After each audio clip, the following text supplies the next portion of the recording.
Okay, let's start.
It seems like everybody's okay with חוק הרבנות. Okay, let's start here.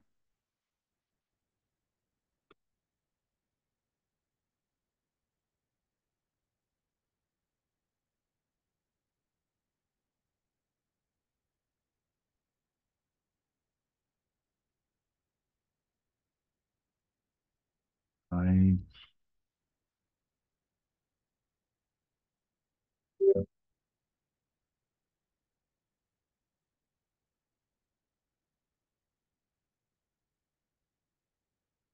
switch screens. Okay, just okay. Everybody can see lecture 5?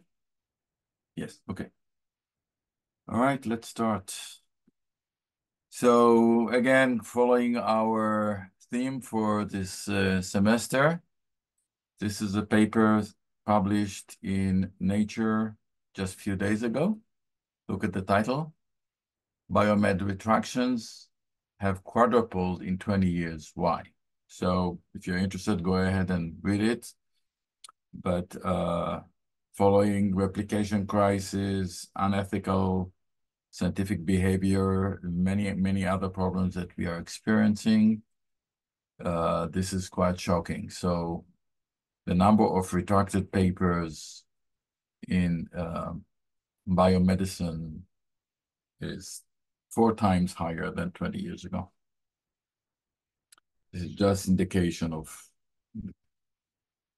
I hope that maybe one of you will pick up this story. I don't think anybody did, but I think still there are few undecided. So you're welcome to follow up on this story. That has been, somebody's speaking? Not to me, I guess.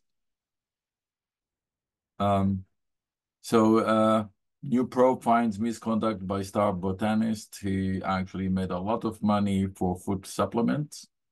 And it turns out that he fabricated a lot of the data. And what we are going to do today is one of the most famous cases of scientific misconduct. I posted just before Shavuot on the website this paper. How many of you have managed to read this paper? Please turn on your mic and just tell me if you read it or not. Sorry? Me only briefly. Briefly, okay. If you can hear. All right. So I was really hoping you read it because I have some questions. Let's proceed.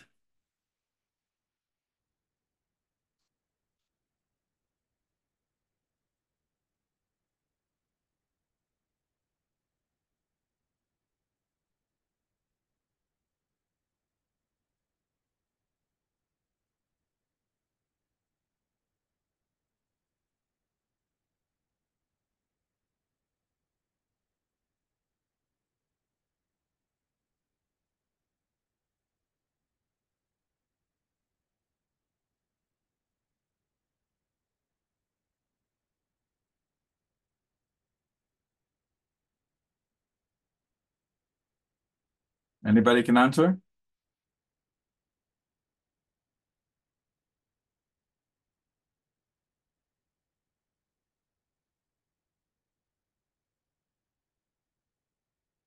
Maybe if you can turn on your mic, what did you get out of this paper?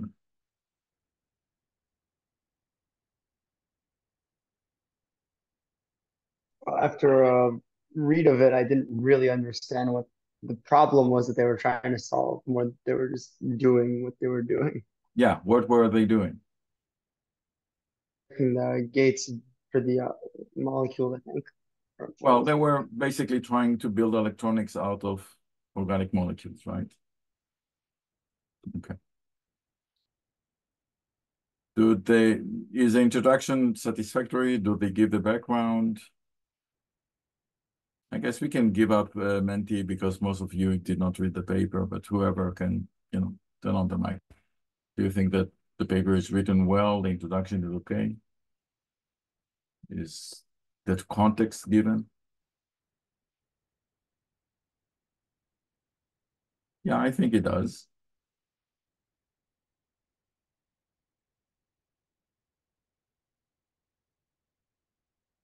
So we go through the list of questions I introduced at the beginning of the semester, what makes a good paper.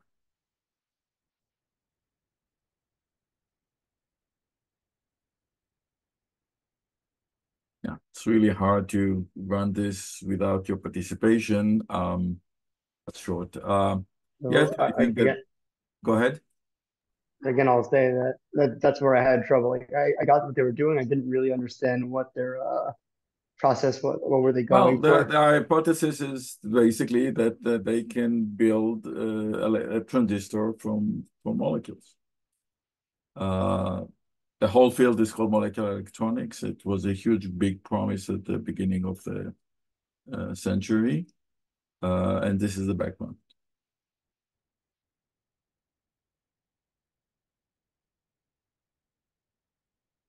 So we'll cut that part short. Basically, they give a detailed explanation of what they're doing, and so I would, in terms of answering those questions, I think it's adequate. Do the author explain well their noble contribution towards solving the problem? Of course. I mean, they are coming with a huge promise. We can replace silicon and do everything much cheaper. We just take a brush, paint some plastic on top of some substrate, do some lithography, and we have very cheap electronics. Do the authors perform adequate control experiments? So there are some claims that they've done some other samples and some worked, some did not work. So presumably they have some controls.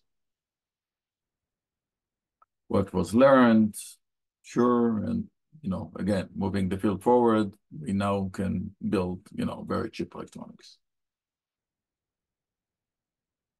Okay, so that's a different question. Okay, so let's go now to our presentation.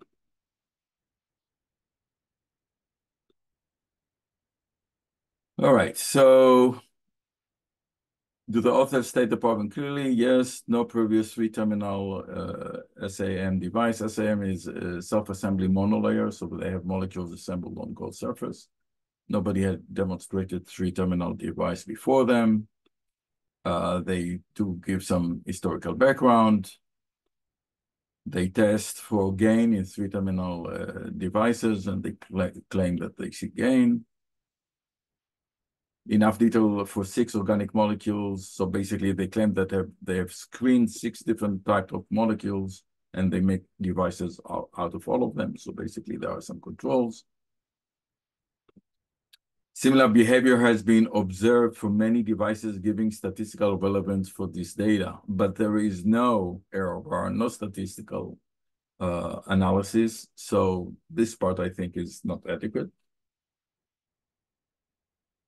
Do they explain well the contribution towards solving the problem? Yes, promise for molecular electronics on the nanoscale. Do they perform adequate control experiments? They do control experiments with non-conductive molecules, but they don't show the data. Do the author explain well what was learned? Yeah, they claim novel, small, fast, cheap electronics. Are there any other papers that are crucial to understand this paper? Follow-up papers, and retrospectively, what was the long-term impact of this paper? I leave questions 9, 10, and 11 for later. Any problems with reproducibility again? All right, so here is the data taken from 2 papers from this author. And I got out of the presentation mode because I want to do something. So I'm going to actually overlay. Let's see. Oh. Something is not working. Ah, okay, sorry. Okay. Okay, so these are the 2 slides that I've shown you, and now I'm overlaying the data. And obviously, there is no overlap in the data, but now I'm scaling the data.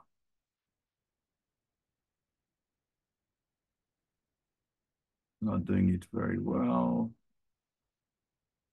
But you can see that can you see my cursor? There is a very good overlap here. There is very good overlap here, but there are some deviations.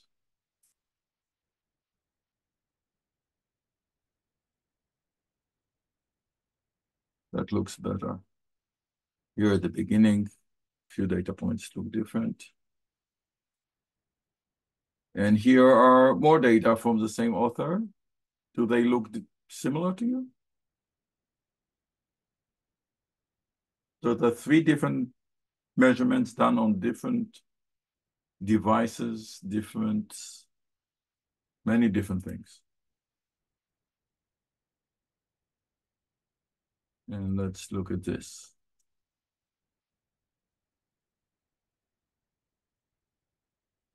So look at the wiggles on this curve here as I move it up and down.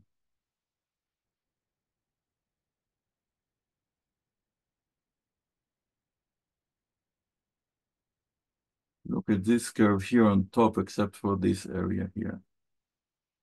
What do you think? Did they just copy all their same graphs, put different numbers on? Well, we'll talk about this in a second. All right, let me go back to the presentation mode.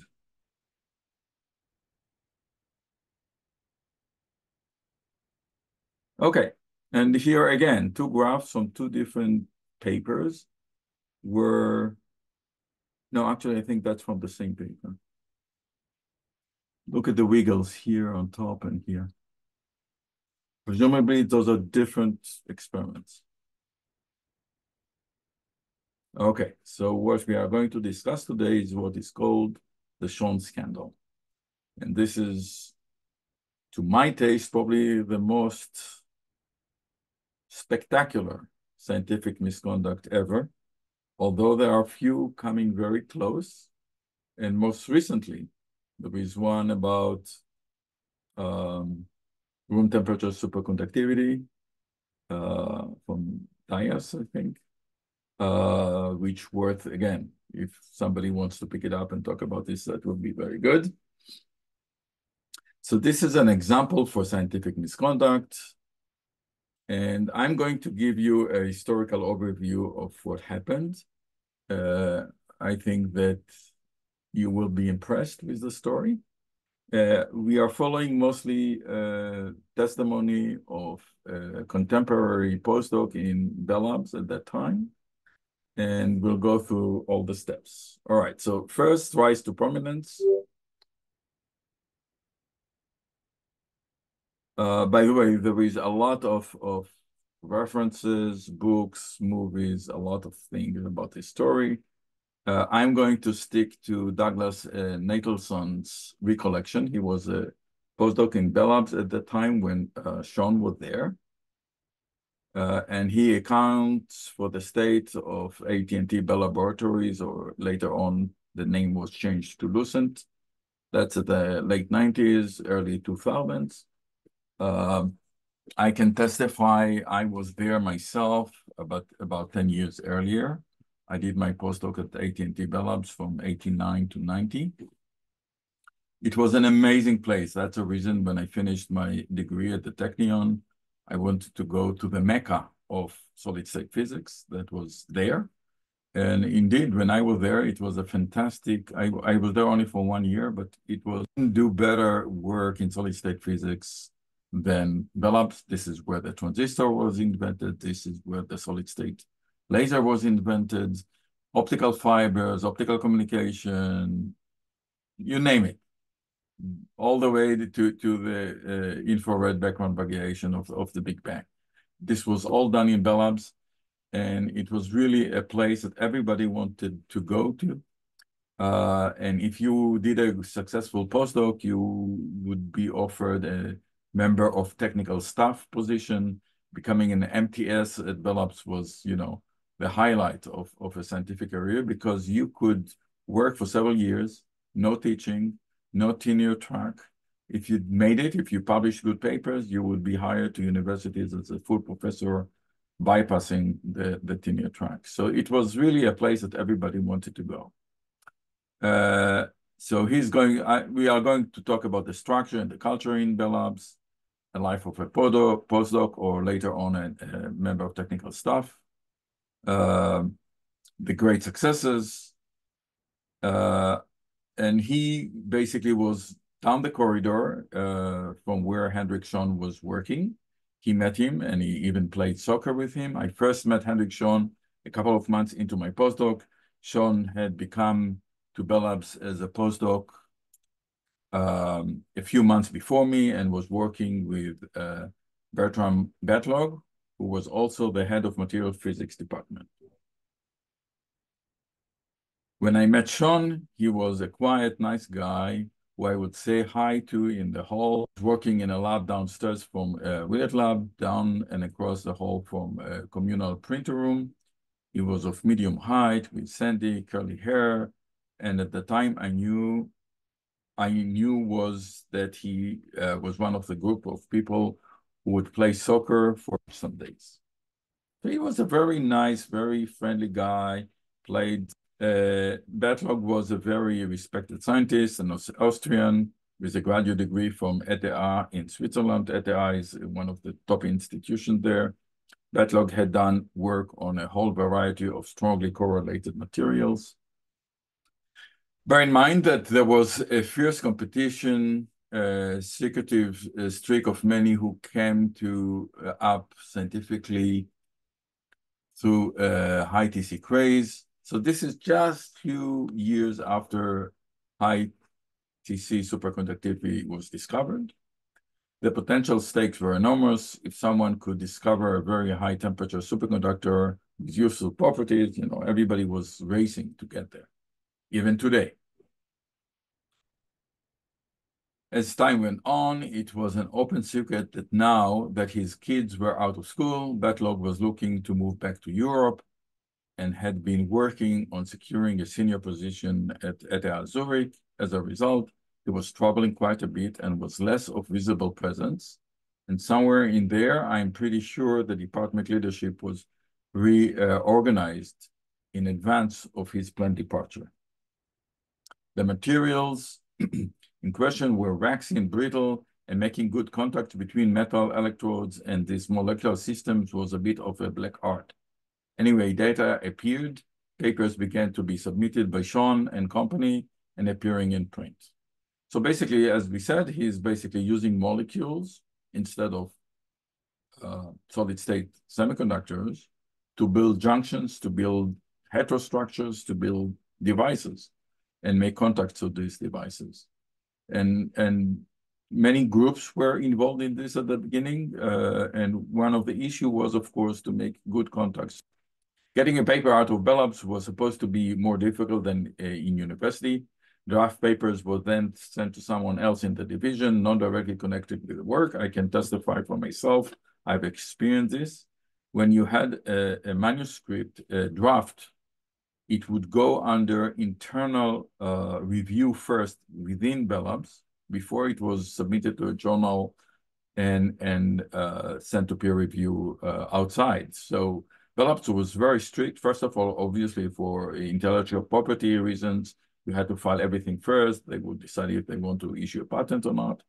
And then there would be a review within the Bell Labs, and only then you could you would be allowed to submit this paper elsewhere. By late 1999, Sean had been apparently quite productive, producing half a dozen papers over about a year and a half, looking at electronic properties of devices based on Clock single crystals. Clock was an organic chemist within Bell Labs, and he made basically molecular crystals made out of organic molecules. It sure looked like these materials were going to lead to great things, as the reported results indicated mobilities in the hundreds and climbing with decreasing temperature, an indicator of clean bent-like transport. So basically, papers came out and claiming that they can get really nice electronic properties from these molecular crystals. This positive productivity combined with Batlog's endorsement were enough to net Sean a staff position. So he very quickly switched from a staff scientist position, from a postdoc to a staff scientist position, transitioning from a postdoc to a full MTS, but this time the lab had reorganized and Sean was in John Rogers' department. By summer 2000, a very good one, as Sean had published a science paper and a Nature paper in January and February, respectively, on comparatively conventional semiconductor devices based on crystal of pentasine. In April, he published a science paper reporting field effect modulated superconductivity in devices based on molecular crystal of 660. Then something even more extraordinary happened. Sean had a paper appearing in Science in June, claiming in both electrons and holes in field effect devices based on pentasine crystals. This was a remarkable claim for multiple physics reasons. Still, the claimed device performance was amazing. This was also a shock with my part of Mary Hill because this result appeared out of the blue in Science, with seemingly no one knowing about it until publication. None of these people had seen the paper before it had gone out, nor had Sean and Batlog, who was traveling along, given an internal seminar or talk about this. So as I told you, it was custom at Bell Labs that somebody else within Bell Labs would review a paper. You usually would give a seminar to the department, and then you would submit it to the journal. But here they are sitting there in Maryhill, that was one of the campuses of Bell Labs, and they suddenly are surprised by a paper in Science. They've never heard about those results before. During that fall, Sean bombshell results started to flood the literature at a rate that even then should have been realized as absurd. After this, Sean really ramped up the pace. There was a science paper in July about an electronically driven organic claim for a laser made with the collaborator and an organic electronic expert, a co-author, not just light emitting diode, mind you, but a laser. In November, there was a follow-up science paper with the same author list reporting a light emitting organic field effect transistor.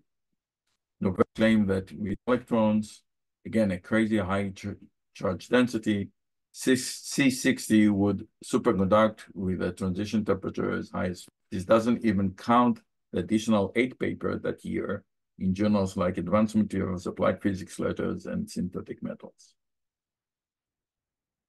This should have raised red flags for many people if someone was actually keeping track. It's a level of output that's simply absurd for someone who was allegedly functioning as basically a one-person research group. Sean did not have a technician. He did not have a postdoc. He did not have visiting grad students. How was he actually able to fabricate devices supposedly involving transatlantic travel for the dielectric deposition and measure all things, get publication quality data, analyze data, and write the manuscript at this rate? Just to explain this comment, Bell Labs, the way you would work in the Bell Labs basically was individual groups of PIs. PIs are the MTSs. Each MTS got a technician, so that was provided.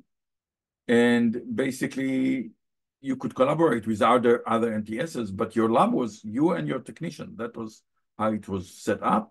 Yeah, you could get maybe students from nearby universities in New Jersey. That wasn't that common in university where you have large research groups.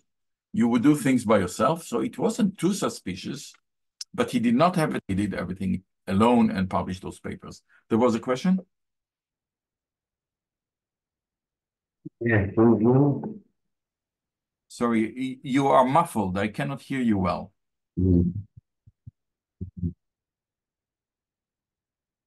Something is wrong with your mic. You can ask a question in chat. I'll keep on going and just put the question in chat. Backlog has transitioned to ETH full-time in September 2000. Sean published along with co-author chemist Bao another Nature paper in October, this one claiming to have reached the channel was self-assembled monolayer of molecules.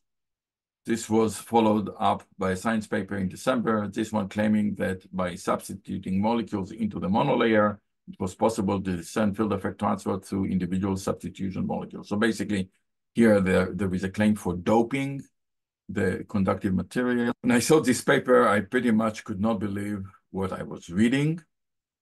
The big APS March meeting of condensed matter and materials physicists was at the meeting, there were all kinds of stories flying around.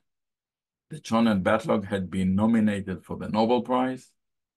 That Sean had been offered a big endowed professorship in Princeton. That Sean has been considering for Max Planck directorship, which is really a huge promotion in Germany. At the same time, no one had been able to reproduce any of the results, even the ones that did not seem to require exceedingly high carrier densities.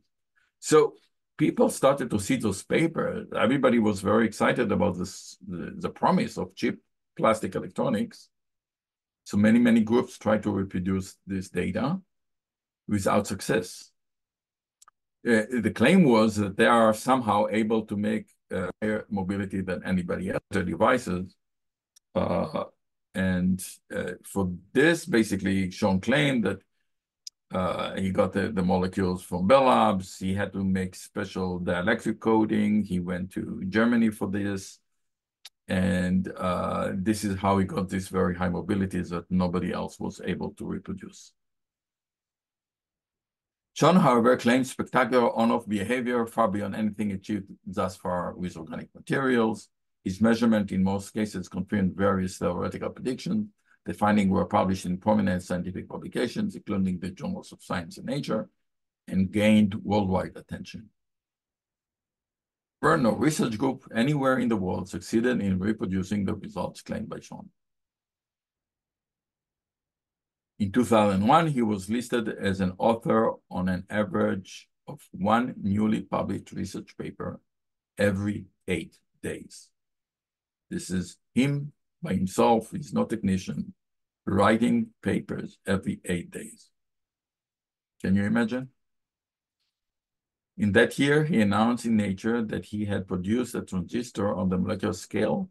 The implications of his work were very significant. A key element in Sean's claimed successful observation of various physical phenomena in organic materials was in the transistor setup, specifically in thin layer of aluminum oxide, which Sean incorporated in the transistor using lab facilities of the University of Constance in Germany.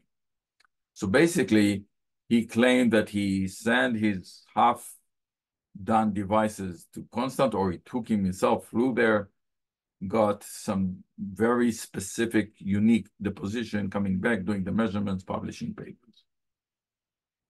So the equipment and materials used were commonly used by laboratories all over the world. No one succeeded in preparing aluminum oxide layers of similar quality as claimed by Sean. So obviously, this became very important. Everybody talked about this. It went beyond science to the general public. Here's BBC News. Bell Labs releases news information. Tiny organic transistors may lead to less expensive and more powerful chips. The molecular scale transistor that we have developed may very well serve as a historical bookend to the transistor legacy started by Bell Labs in 1947. That's the head of Bell Labs at that time, Federico Capasso. So everybody in the company is behind Sean, and they see huge promise coming in the future. superconducting plastic, gate-induced superconductivity in a solution process. First, electrically pumped organic laser. This again, news release. Lots of publicity. Magic hands. One paper every 8 days in 2001. 25 co-authors, 6 patent filing, numerous international awards. Here he gets this Braunschweig Prize. This is annual report to shareholders of the company in 2001. Henrik Schon and Zhan Bao teamed with Hong Meng to fabricate molecular scale organic transistors. The work sets the stage for new era and potentially inexpensive molecular electronics that may provide an alternative to silicon-based electronics. So that's basically telling the shareholders, we are going to get very, very rich. But at the same time, Bell Labs actually is in trouble. I was in Bell Labs just towards the end of the golden era. There was a Supreme Court decision to break Bell into baby bells because there was monopoly. Bell Labs was the only phone company since Bell times, and they made tons of money. They were so rich that they allowed 4% of their total budget per year to go into basic research, and they did it way beyond just telecommunication. As I told you, the previous director of Bell Labs before Capasso got the Nobel Prize for the background radiation. So they really were interested, and they had research on birds, on language of birds, and all kinds of crazy stuff way beyond their own mission to build telecommunication devices, because they were so rich and they were monopoly. But in the mid-'80s, the Supreme Court decides to break the monopoly. So Bell is divided to several different baby bells that have different regions within the US. And the research arm became Lucent. But because of commercial competition now, they could not afford to keep Bell Labs the way it used to be. They did not have enough money. And Lucent starts to dive, and the company is in trouble. So here, Lucent stock sales raise question. Lucent has to pay $25 million in the settlement. There was a suit against some officials that the claim was bribery. So the company starts to be in trouble. Okay, so that was the first part where Sean came to greatness, but then people start to ask questions. 2 years go by, he published a lot, and nobody can reproduce anything. Soon after Sean published his work on single molecule semiconductors, others in physics community alleged that his data contain anomalies.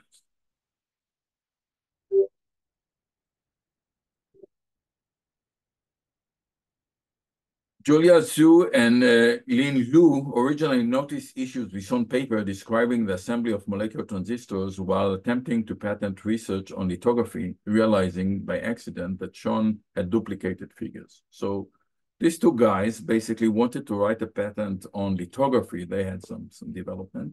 And obviously, when you write patents, you have to give background information and rely what's new about your work, the way it merits to be patented compared to what was known before. So they cite Sean and they look at his paper and they basically reported in one of the papers there is duplication of figures. So Liu had attempted initial experiments to gather evidence for their patent, but relied on the scientific outcomes of Sean's work.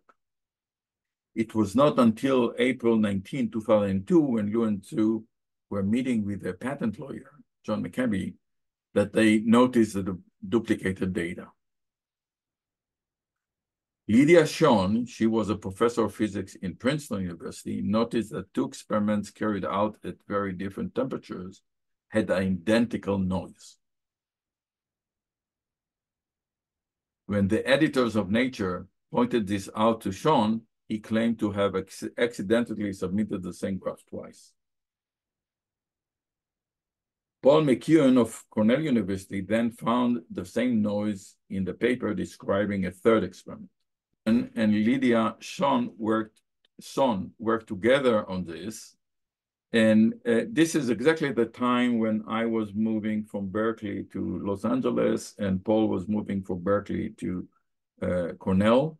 We were very good friends. We were in the same building, one floor, and I was one floor higher than him, but we met for lunches all the time. We talked all the time. And one day, Paul comes to me and did exactly what I did at the beginning of this class.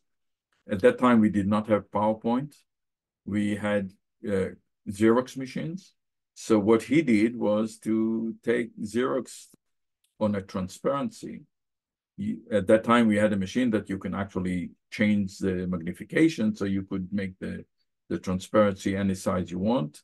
And basically, he needed to tweak a little bit the magnification and overlay graphs from one paper on graphs from another paper, and exactly what Lydia Son is saying here. All the wiggles of the noise for those two data sets from two different papers, presumably on different experiments, different molecules, different samples, all the noise was one on top of each other. And Paul showed this to me. And from that point, the ball is rolling. So I even have my own personal story about this. More research by McEwen, Liu, and other physicists uncovered a number of examples of duplicate data in Sean's work. This triggered a series of reactions that quickly led Lucent Technologies to start formal investigation. So he was able to publish a lot and publish in best papers despite peer review. You don't question somebody to be doing fraudulent science when you do the peer review. You take the words for whatever they are. You assume that everybody's honest. So anyways, all those papers are being published. In mid-May, I got a phone call at work from Bob Willett. He told me that there were apparently terrible problems with several of Sean's papers. It had been noticed by Lydia Son in Princeton, Paul McEwen at Cornell, that there were clear cases of suspicious figures, relabeled in different papers, but clearly the same data replotted.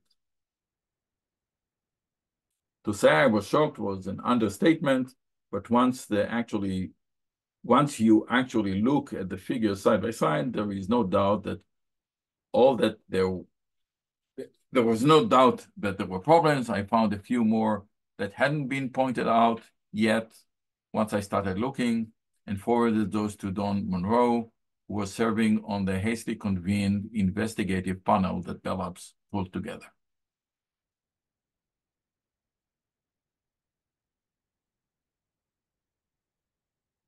Son and her friends felt this data to be too perfect, with many groups failing to reproduce these potentially Nobel Prize-winning results. The uncovering of Sean's scientific fraud would begin with two researchers, Lin Lu and Julia Zhu, who noticed the duplication of figures in one of Sean's papers while preparing a patent. Around the same time, April 2002, Son received a phone call from an informant who was remain anonymous, asking for Son's opinion into figures, each in separate publication by Son, but both appealing to have identical noise. Happened to check my voicemail messages in my office, and I had a very interesting voicemail message, and it said, Lydia, this is your homework. Look at these two papers by Hendrik. And by the tone of his voice, I knew something very juicy was going on. And so I quickly downloaded these two papers, one from Science and one from Nature. Son spotted that the level of noise, which he described as squiggles and bumps, was identical even at different temperatures, which cannot be possible. Noise should never overlap one another. Noise simply cannot reproduce. After discussion with others, including Paul McEwen, it was decided that Son would inform Nature for this discovery, as her acquaintance all had preprint papers under review at Nature at this time.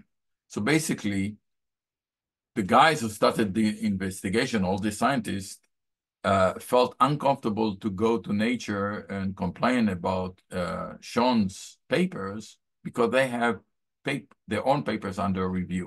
So they took the youngest non-tenure professor and asked her to complain to Nature, which put her basically under some danger. Son informed Nature via phone call with Carl Zimlis, who was the editor. Even before an investigation had begun, Son and McCune would discover the same issue in 6 of Sean's papers, with the 2 remarking that they had become a key from the fictional TV show X-Files, uncovering the extent of Sean's deception. So there is, the X-Files basically had an episode that was very similar to reality. I emailed Nature, and then they contacted Sean with our claims. He replied that it was an innocent mistake and that he would provide the relevant data. But as we all worked through more of his results, everyone discovered more and more instances of what looked to be fraudulent data. And everything snowballed from there. When a colleague got in touch with Hendrik Sean himself, his only comment was, "How could that be?" Then we sent him the PowerPoint slides presenting our case. We never heard back from him after that. Okay, the next stage is the investigation. In May 2002, Bell Labs set up a committee to investigate with Malcolm Beasley from Stanford University as a chair. The committee obtained information from all of Sean's co-authors and interviewed the 3 principal ones, Bao, Batlog, and Clog, who were on most of the papers. It examined electronic drafts of the disputed articles, which included processed numeric data. The committee requested copies of raw data, but found that Sean had kept no laboratory notebooks. His raw data file had been erased from his computer. According to Sean, the files were erased because his computer had limited hard drive space. In addition, all of his experimental sample had been discarded or damaged beyond repair. So basically, no raw data, no lab notebooks. All the samples we measured basically were burned out, broken, disappeared. No samples to go and do those experiments again. Sean acknowledged that the data were incorrect in many of these articles. He claimed that the substitutions could have occurred by honest mistake. He omitted some data and stated that he did so to show more convincing evidence of them. So this is the first page of the report of the investigation. Report of the investigation committee on the possibility of scientific misconduct in the work of Hendrik Sean and co-authors. It's a pretty hefty document. You can actually download it and read it. Here is a link. It shows those 2 figures that I showed you before. And I think I showed you these figures as well. And here they basically take the data, reproduce it, and plot it. And you can see that there are dashed lines and solid lines. Look very close to the origin. You can see some deviation, and this is just by moving 1 data point. Original plotting data from figure 1 and figure 2 extracted from electronic drafts, replotted to illustrate that the data present in both are exactly the same after dividing the latter by a factor of 2. All but a few of the solid symbols are within the open symbols and agree with each other to 5 significant figures, although they represent distinct data sets. So basically, the data was manipulated and like 1 or 2 data points were changed and all the rest were left the same. On September 25, 2002, the committee publicly released the report. The report contained details of 24 allegations of misconduct. They found evidence of shown scientific misconduct in at least 16 of them. They found that whole data sets had been reused in a number of different experiments. They also found that some of his graphs, which purportedly have been plotted from experimental data, had instead been produced with mathematical functions. So he basically took a formula, calculated a graph, and claimed this to be experimental data. The report found that all of the misdeeds had been performed by Sean alone. All of the co-authors, including his direct boss, Batlog, who was the head of the team, were exonerated of scientific misconduct. This sparked widespread debate in the scientific community on how the blame for misconduct should be shared among co-authors, particularly when they share a significant part of the credit. So Batlog was always the last author on all of these papers. He was traveling back and forth to Europe. He allowed his protege to do whatever he wants, and they signed the papers without really checking and making sure that whatever comes out of his lab is legit and he can sign on this, with both hands. Nonetheless, the committee exonerated everybody, including Batlog, except for Sean. The members of the committee were Beasley, Data, Kogelnik, Cromer, and Monroe.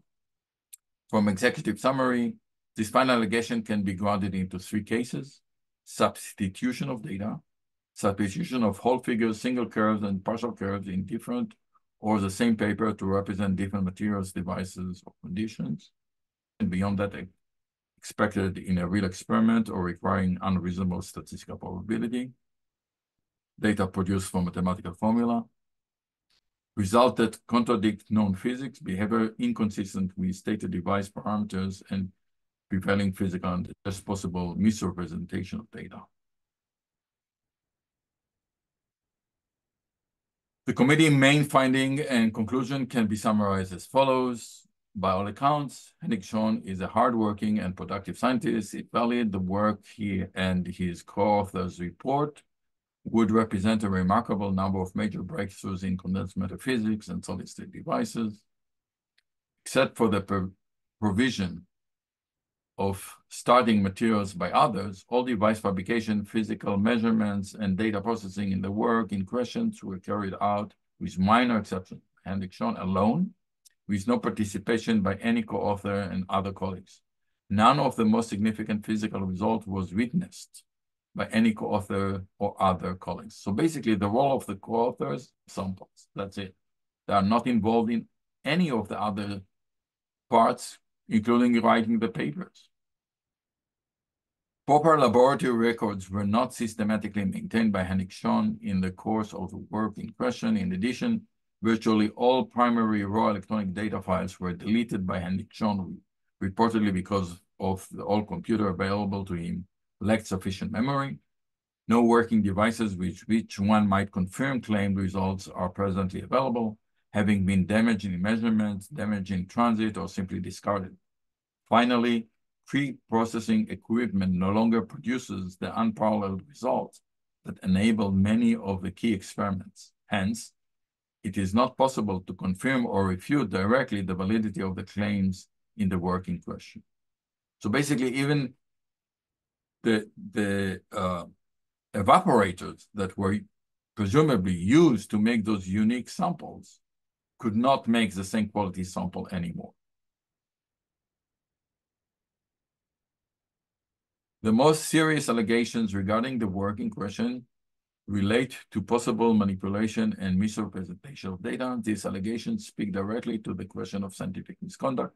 The committee carefully investigated each of these allegations and came to a specific conclusion. The evidence that manipulation and misrepresentation of data occurred is compelling. In its mildest form, whole data sets were substituted to represent different materials or devices. Henrik Schön acknowledges that the data are incorrect in many of these instances. He states that these substitutions would have occurred by honest mistake. The recurrent nature of such mistakes suggests a deeper problem. At the minimum, Henrik Schön showed reckless disregard for the sanctity of science. His failure to retain primary data files compounds the problem.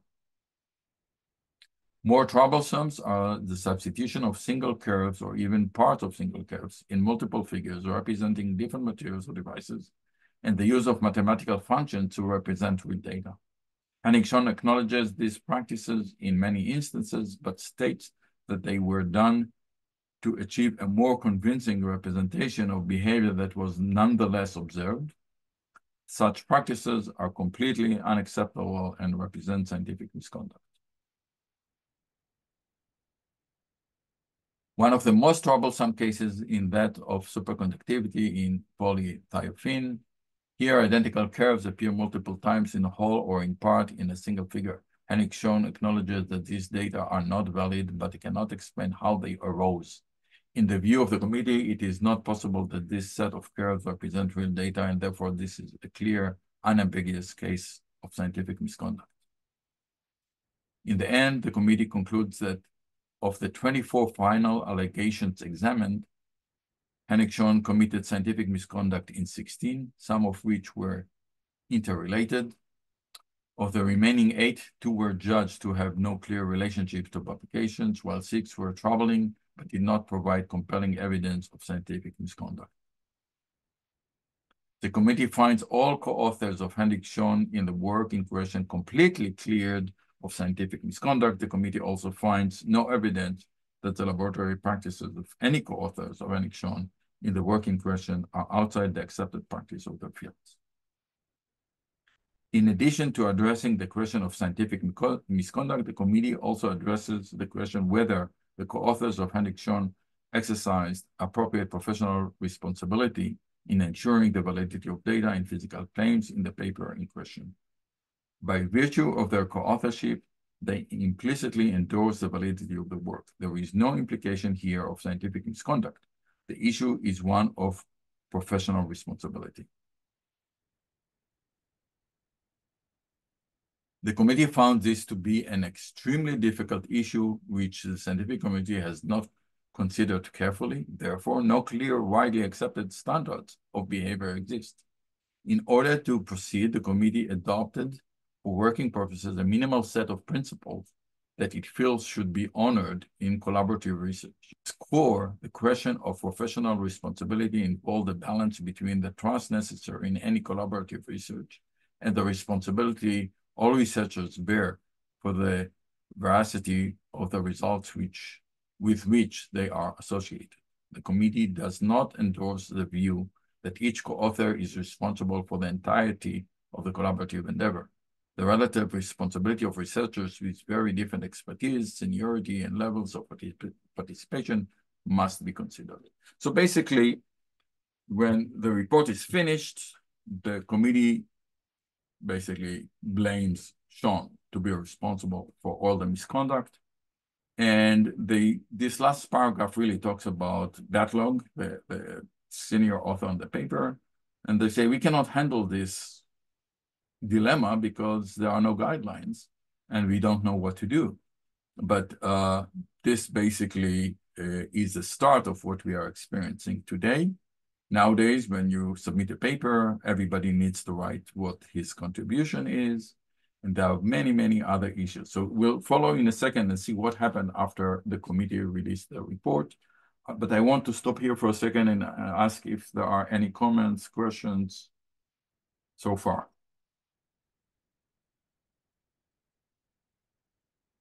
Anybody? All right, let's keep on going. The committee examined this question for each co-author, considering the nature of their participation and their differing degrees of responsibility. The committee concluded that the co-authors of Hennig-Schon in the work in question have in the main met their responsibilities, but that in one case, question remained that the committee felt unqualified to resolve given the absence of a broader consensus on the nature of the responsibilities of participants in collaborative research endeavor. So this one case, they are referring to the senior author. So obviously the committee gave Schon the opportunity to respond to the allegations and their conclusions. And here is what he says. Although I disagree with several of the findings and conclusions in the report of the investigation committee on the possibility of scientific misconduct in the work of Schon and co-authors, I have to admit that I made various mistakes in my scientific work. which I deeply regret. Some of these mistakes might have been related to difficult circumstances, and other I did not realize in time. Nevertheless, it was for these mistakes and would like to apologize honestly for these mistakes to the co-authors and the scientific community. However, I would like to state that all the scientific publications that I prepared were based on experimental observations. I have observed experimentally the various physical effects reported in these publications, such as quantum Hall effect, superconductivity in various materials, lasing, or gate modulation in self-assembly monolayers. And I'm convinced that they are re-proved this to the investigation committee. Furthermore, I believe that these results will be reproduced in the future. And if possible for me, I am willing to work hard on this task, since reproduction will be the only proof of these scientific effects. So basically he said, yes, indeed, there are all these mistakes. There are honest mistakes. I apologize. But I've seen all these phenomena. They are real. And if you give me a chance, I can prove that they are real. That's his response. Mind you, that was 2002, 2003. We are in 2024, and none of these results were ever reproduced.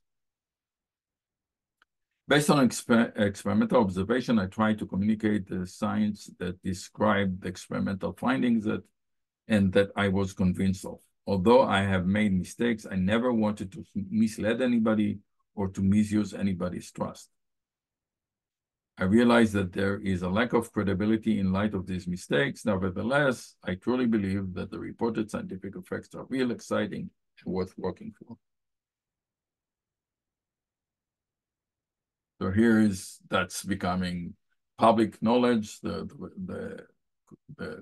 committee publishes the results. And basically, again, the bullet points: only Sean make devices, no co-authors ever witnessed any experiments, no laboratory records were kept, original data, if it existed at all, was deleted from the computer. Nearly every rule of scientific documentation is violated. Aftermath and sanctions. The final report of the investigation committee was issued in September and still makes for mortifying reading. The short version, despite claims in the intro that by all accounts Sean was a hardworking, productive scientist, it sure looks like he never actually did any of this stuff. There were no samples. They supposedly all burned or fried themselves. There were no data files allegedly because of hard drive failure, and the claim that data was erased because of limited storage space. Claim so ludicrous that my eyes almost rolled out of my head when I read it. There were no lab notebooks. What about the courses? As for backlog, truly, that is a mystery for me. In summer of 2002, when the story broke, he quickly threw Sean under the bus. The quote, as reported in the New York Times in October 2002, was, "When I'm a passenger in a car and the driver drives through a red light, then I'm not to blame." Basically, the senior author on the paper says, I'm a driver in this car and the driver is in charge, I'm not. That's a pretty, I think, ludicrous statement from a senior author on a paper. Essentially, every person who at some point had nominal managerial responsibility over Sean ended up in academia in extremely prestigious positions, including backlog, and who has now retired. So basically, everybody involved kept on, being promoted, and nobody had suffered any consequences except for Sean himself. Circumstances at the time within Bell Labs, high turnover, corporate upheaval, enormous trust in the oversight of the immediate senior figure backlog, surely contributed to the flux of papers that flew through without normal scrutiny or any opportunity for internal review of concern. Now, Lydia Son, in September 2002, Bell Labs dismissed Sean after finding him guilty of 16 counts of scientific misconduct out of the total of 25 allegations, including the duplication, falsification, and destroying of data. Unfortunately, most of the evidence from Sean's original experiments were damaged or destroyed, and further attempts to replicate the transistor behavior failed. raw data had been deleted. Upon news of the retraction of 28 of Sean's publication, his firing, Sean lamented for researchers who had spent time trying to replicate Sean's falsified results, commenting to Nature that she hoped people would learn and move forward from this incident. Son claimed that she lost 6 months of work. So let me remind you, this was a young starting professor, no tenure yet. She spent half a year working on somebody else's paper, basically just because she wanted the science to be right. Also affecting her graduate student at the time, despite warning that she would be outcast from research community, Son attested that she is first and foremost a scientist, and I felt that someone can't do this to Mother Nature. I felt good knowing that I had done the right thing. So she is really the hero of this story. So now all those papers have been retracted. We talked a little bit about retracting papers, and this is the full list. 9 science papers were withdrawn, retracted. 7 nature papers were withdrawn, retracted. 6 physical review papers, and altogether 28 papers basically were retracted. 7 additional papers were marked as questionable.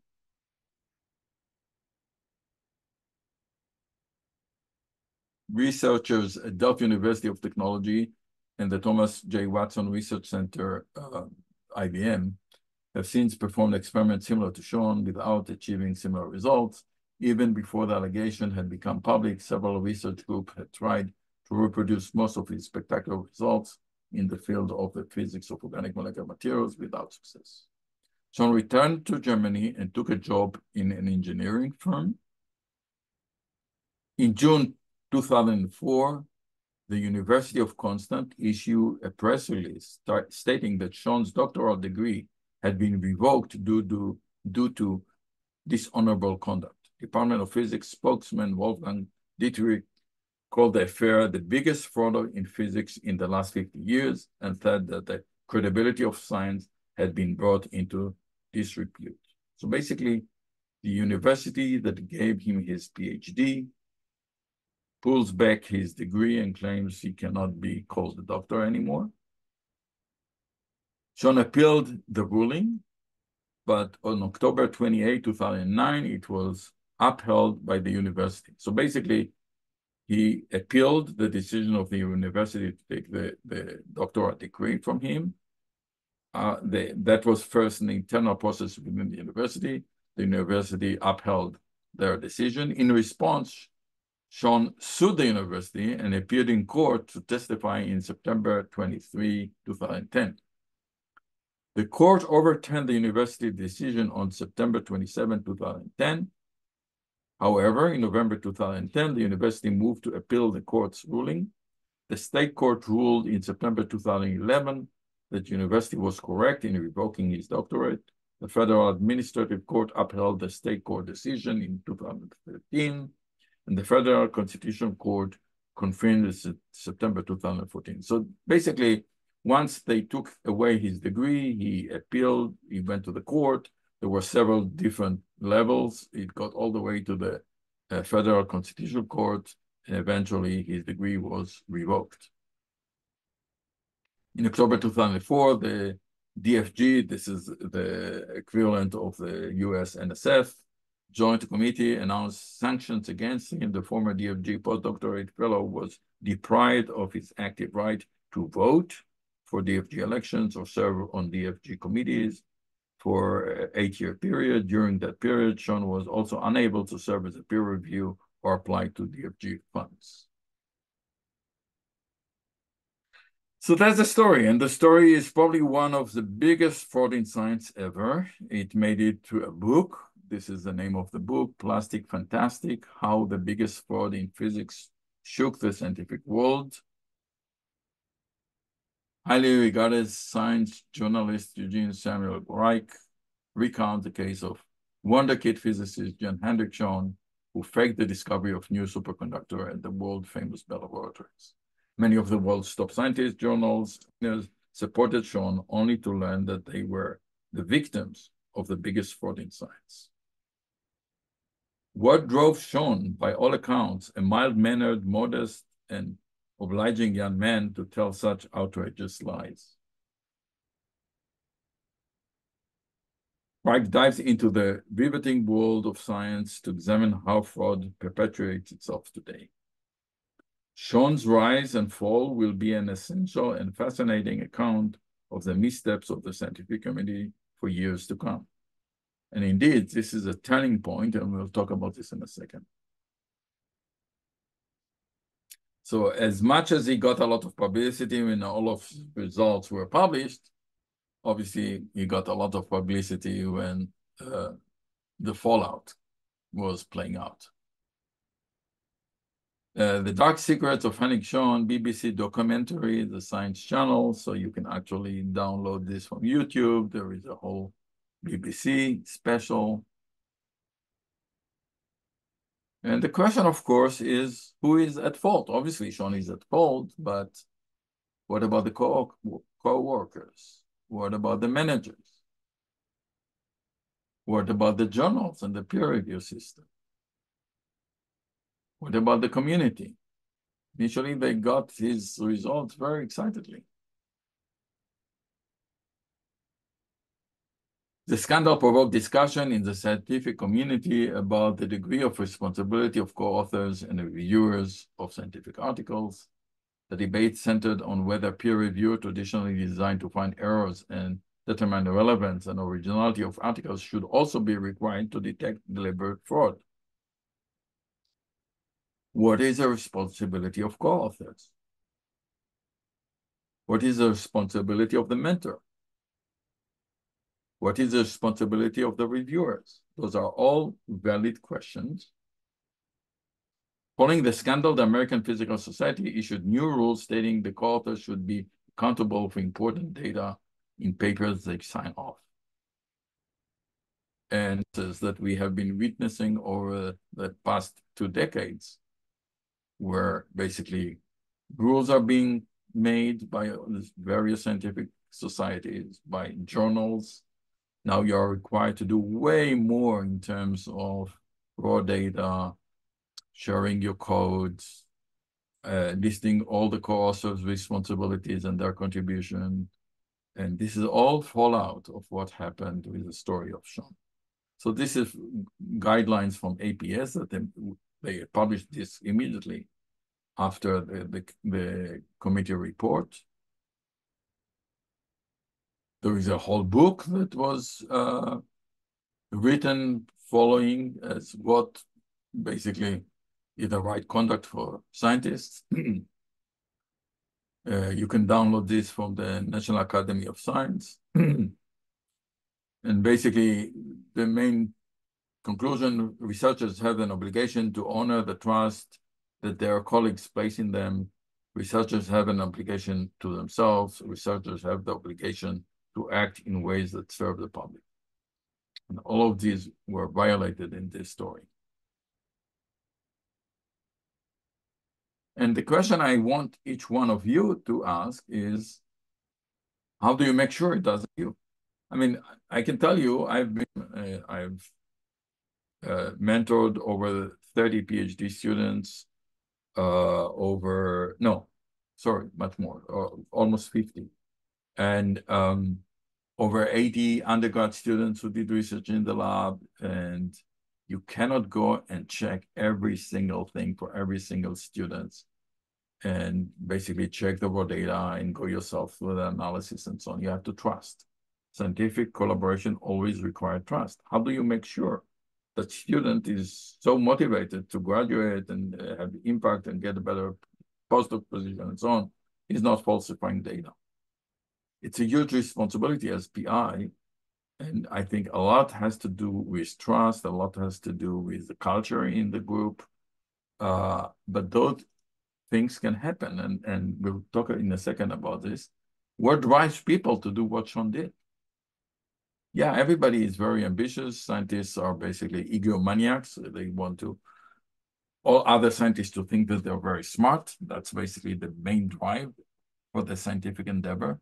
Everybody will tell you that they are working to unravel the secrets of nature and it's pure altruistic interest. That's not true. We all know that scientists are basically egomaniacs and they want to prove to everybody else that they're very smart.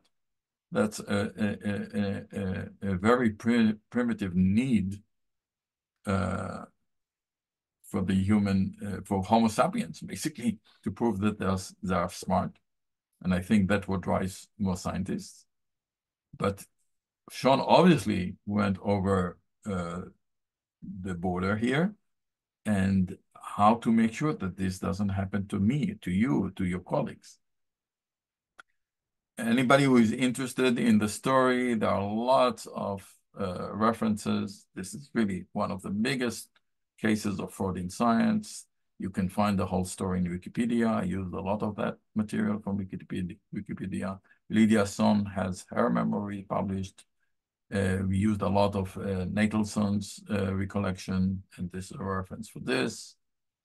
As I told you, there on YouTube, you can find actually 4 references. There is one single movie, and then there are 3 chapters. Again, worthwhile watching those videos. And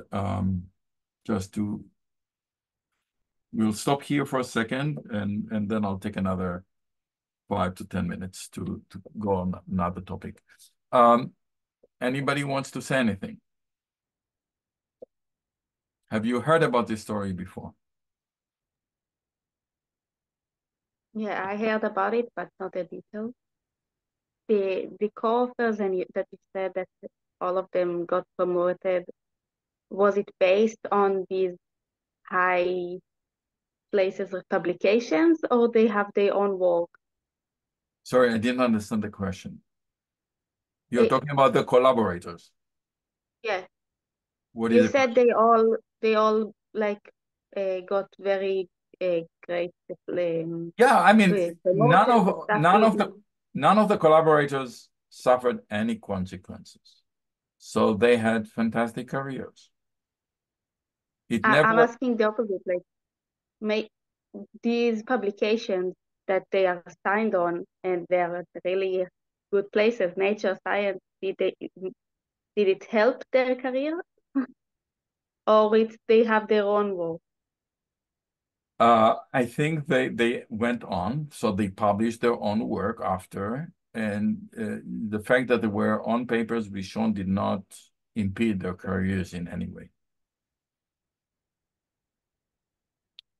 Other comments? I want to hear from people who hear the story for the first time. Because for me, it's each time I go through that lecture number 5, I saw it. I saw it in my own eyes. I was there when Paul McEwen was discovering this, and nobody could believe this. I mean, you always think that scientists try to do their best to do good for the world, to do good for society. And the ambition can drive you to go over line. And really, in my view, this has to do with some kind of mental illness. Normal scientists usually will not do this. But some percentage will. And if you open the editorial pages of Science and Nature, even today, I just show you one page of a case that was being discussed for the past year on this botany professor, a food supplement. There are people who are doing it. He did it most likely to push his company and become very rich. So what gets people the audacity to overrule the basic scientific conduct and cheat the rest of their scientific colleagues? You don't think about your colleagues as cheaters, liars, right? I mean, science is supposed to be so much better. The problem is that scientists are like everybody else. In the society, you have thieves and murderers and criminals. And like in any other segment of society, even scientists, some of them will cross a line. So I think that the lesson to take home is when I become a professor and I have students, I have to be extremely careful because you never can predict who is going to cross a line. And it's your responsibility. I was always very aware of the fact that, I cannot go ever over every single result that my students present to me. And I have to trust them. But I think the atmosphere in the group is very, very important.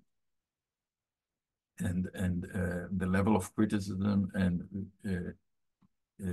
teaching students to be very rigorous and ask the right questions and make sure that the controls are there, have a look at the data.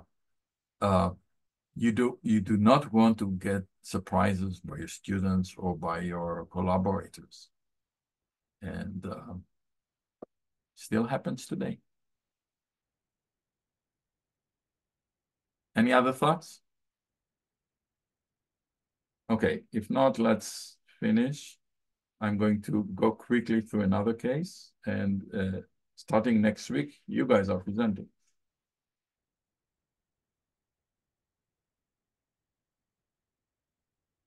So first, let's talk a little bit about retraction. So academic publishing, a retraction is the action of which published papers in the academic journal is removed from the journal.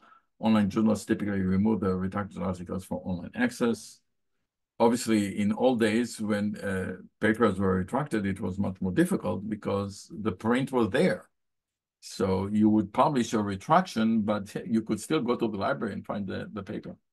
A retraction may be initiated by the editors of a journal, by authors of the papers, or the institution. Retractions are in some cases accompanied by apologies of previous errors and expression of gratitude to persons who disclose the error to the authors. And that's why withdrawal of content and full retraction may be labeled as correction of atom. There have been numerous examples of retracted scientific publications. Most common reason, fraud or misconduct, error. And there is a website, really very interesting. If you're interested in this, you can watch.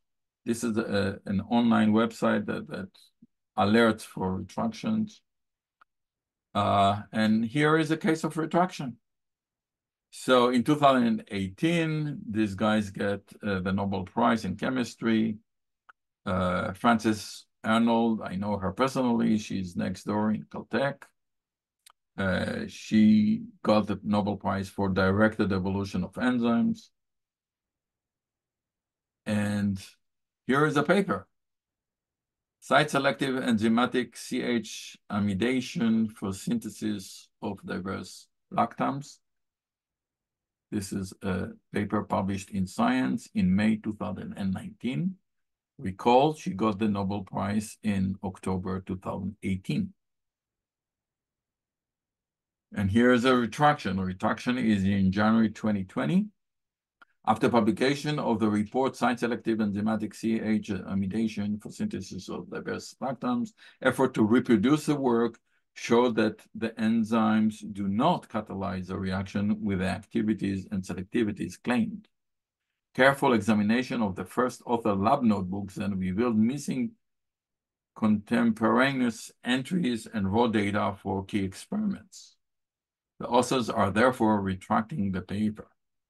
So basically, no lab notebook, no raw data, and no reproducibility. Very similar to the Sean paper. This is a tweet on Twitter. For my first work-related tweet of 2020, I'm totally bummed to announce that we have retracted last year's paper on enzymatic synthesis of beta-lactams. The work has not been reproducible. So she immediately goes to Twitter. It is painful to admit, but important to do so. I apologize to all. I was a bit busy when this was submitted and did not do my job well. I was a little bit busy. Anybody can comment? Why is she busy?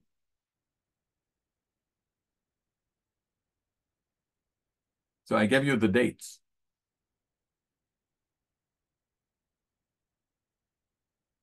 Well, she's busy with the Nobel Prize, right? So during the time that it is announced, the lab is submitting this paper. So obviously she didn't have enough time to go over to ask the student questions and so on. Paper is submitted and eventually retracted. And here are responses to her comments. I'm not any kind of scientist, but I want to applaud you on being forthright and honest about your findings. You have set good example for your community and for the community at large. Good for you. Retracting, it is part of doing good science. You are doing good work and setting an example. I was in the middle of all the Nobel Prize hoopla and did not pay enough attention to this submission, so it's my fault. The willingness to admit mistakes publicly sends a message of trustworthiness to fellow researchers. So that also made the news, BBC,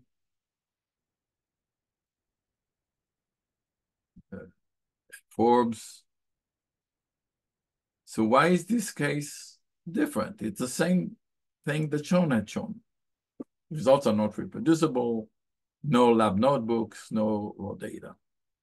But the fact that Arnold immediately comes out to the public, apologizes, not hiding the mistakes, not claiming that the results are still correct, that's a difference. That's the right conduct versus the wrong conduct.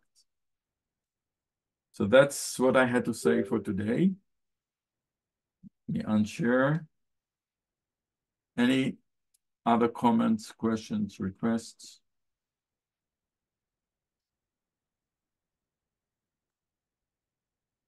So you each are going to get 20 minutes or so, 20, 25 minutes. I think there are 2 people registered for next week. Attendance is required. You are going to honor your colleagues, so you have to show up and support your colleagues. The presentations are in English. For the time frame, we are talking about 15 to 20 slides, no more. We want to get stories. I gave you one story, one example today. We want to get the essence of the story. My story today was very long, but you will do it in 20, 25 minutes. And I hope to learn some new stories that I don't know.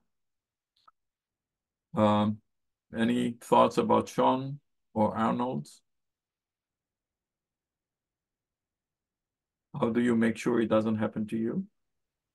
Here. Yeah.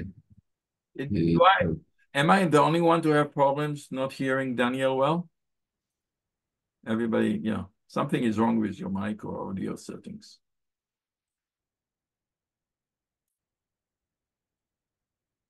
Anything. So Daniel, you can write something in the chat. He would have got away with it too if it weren't for the meddling kids. Again? He would have gotten away with it if it weren't for the meddling kids. If it wasn't for Those meddling kids. kids, I'm not following. Scooby-Doo, never mind. You're talking about Son and McEwen who discovered this? Yeah. Yeah. So you call them kids? Okay. Yeah, I mean, like a Scooby-Doo reference. Look, once your work is out there, it's public knowledge. Everybody can look at it and examine it. It took time. I mean, he had a free run for 2 years. But what drove him to do this, right? He was at the top. He was promising, a whole new era and a whole new technology, billions of dollars, changing the way we do electronics. I mean, the promise was so big. How could he think that he can cheat and get by? At the end of the day, you need to deliver. But for 2 years, he had a free run, which is amazing. He did not go to jail for this. But, he got I would say, tens of research groups spending hundreds of thousands of dollars each trying to reproduce the data. Just think about the waste of the scientific endeavor following what he had done.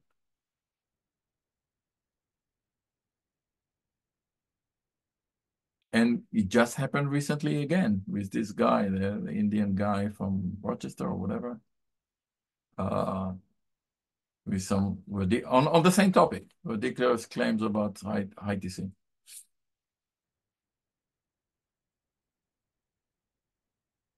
Any other thoughts? It's also the good news that if it's important enough, someone will try to do it and the fraud will come out. Yeah, at the end of the day, it's a victory of the scientific methods, right? It's eventually, over time, you know, somebody will discover this. Okay, there is a question about the PDF. So I would like everybody to send their PDF. Let's say if we do the presentation on Tuesday, by Sunday midnight before your presentation, send me your PDF. Okay. Anything else? What does PDF need to include? So the PDF is a short version of the PowerPoint. It's a kind of a summary of the PowerPoint, basically telling the story. 2 pages, no more.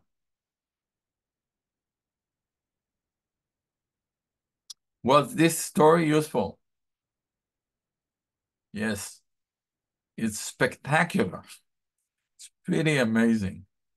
I think it will be very hard for you to reproduce such a good story, but try your best. It's one of the best stories ever. And teach it to your students. All right, guys. Thank you. Good night. We'll see you next week and looking forward to your presentations. Bye. Thank you. Bye.